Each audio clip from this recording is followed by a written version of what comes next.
My name is Elizabeth Collins, and I teach social studies at Durango High School in Durango, Colorado. I think they're generally fairly interested in it, and the older they get, the more interested usually they are. So the juniors and seniors are usually a little more engaged in the topics than freshmen and sophomores, but that might be cross-curricular. That might not have anything to do with social studies. The beauty of kind of technology is they're very connected to what's going on, sort of all over the world, and they've been, for instance, really interested and excited recently, kind of on their own without any prompting from me, in the unrest and protests in the Middle East and in North Africa. They think it's fascinating. They love it, and they want to talk about it and why it's happening. And I think it's because it's young people doing those things with technology through Facebook and Twitter, and they want in on that action. They think it's great. And I'm sure people feel this all over the state. Every year is just it's a bigger and bigger struggle, to make ends meet in the district, in our families and the kids' families. You just see it just gets harder and harder, and it detracts from our ability to kind of get accomplished what we need to get accomplished. And every year, especially in history, our content increases by a year every year. We have another year's worth of history to teach, and then to do that on top of having to lose resources, bigger class sizes, kids under a lot of stress. I see kids' families under a lot of stress financially, and it impacts the kids, and teachers under a lot of stress. It just gets harder and harder, and that's been a trend that's been difficult to sort of deal with. You mentioned larger class sizes. Have you been hit by that in the past couple of years? I have, yeah. Our class size has gone up at the secondary level in our district by 3.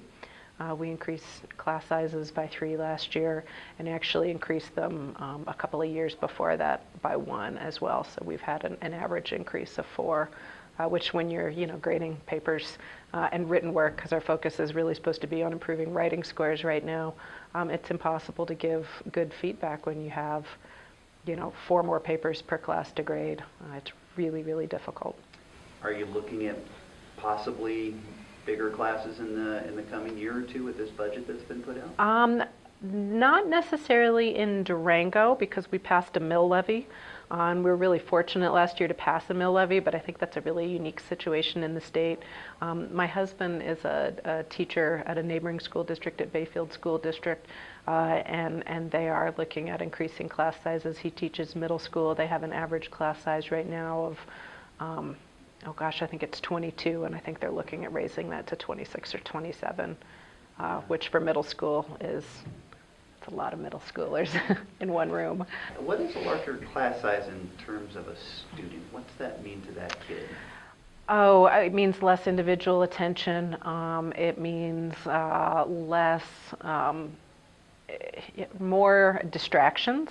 I think with high school kids, I particularly see it in that way, is that there are more distractions. There's more desks in small rooms. There's more backpacks in small rooms. That means there's more phones, more iPods, more kids talking, and sort of less ability to get one-on-one help that you might need from the teacher. And I think it also probably means, when I don't have the time or resources to assign, for instance, lots of sort of independent research, because we don't have access to enough computers, because the computer labs only have 25 computers in them, or 20 computers in them. That just means sort of less in-depth learning, and that's a disservice to our kids. Now, are they catching on to that disservice? Yes, oh, absolutely they are, because they notice on the first day when there aren't enough desks, and we have to go to other classrooms to try to rally desks, and they notice when there are not enough computers, and they notice when we don't have enough textbooks and we have to share textbooks, and they notice when I don't have time to get to them immediately. They know all that, and I think that they're realizing that it's hard. I've seen it be really hard, especially on our seniors, who, because of, I think, statewide budget cuts, are having a really difficult time finding college funding. And there are a lot of seniors who are good students who are not going to be able to go to college next year because there is no institutional funding for them. And that's a shame because they're not going to get the education they deserve, after high school.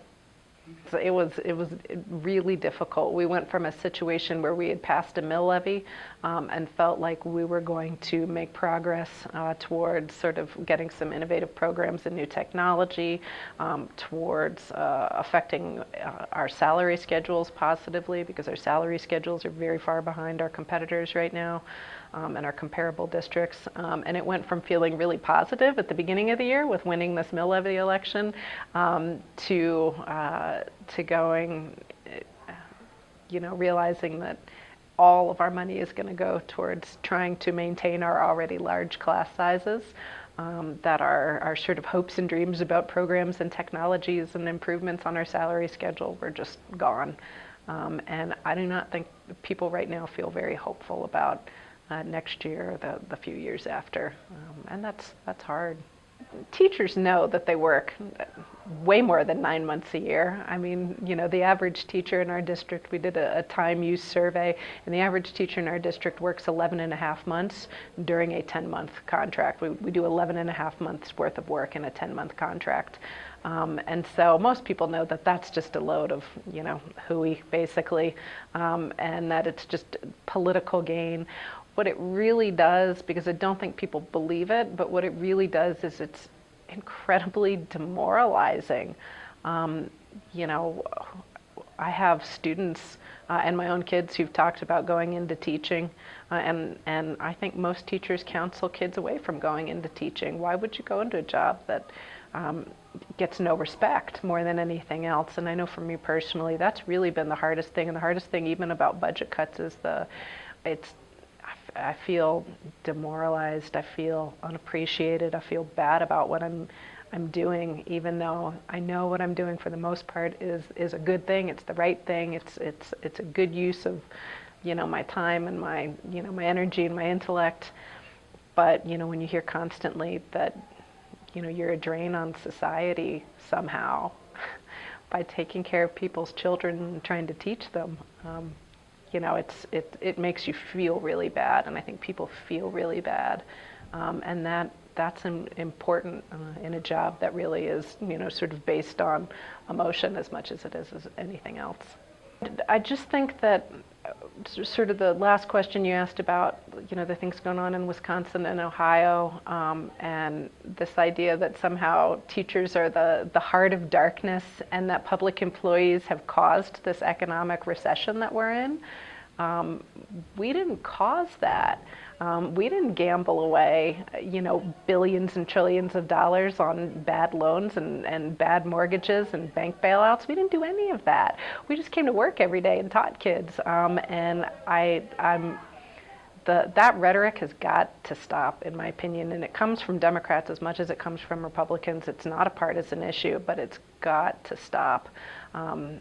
We have to value the work that we do, and the public has to value the work that we do, or we will, we'll hurt our nation by doing that. Public schools are the kind of the backbone of American democracy, and if we destroy them, we're in really big trouble as a country. So we just got to stop doing that.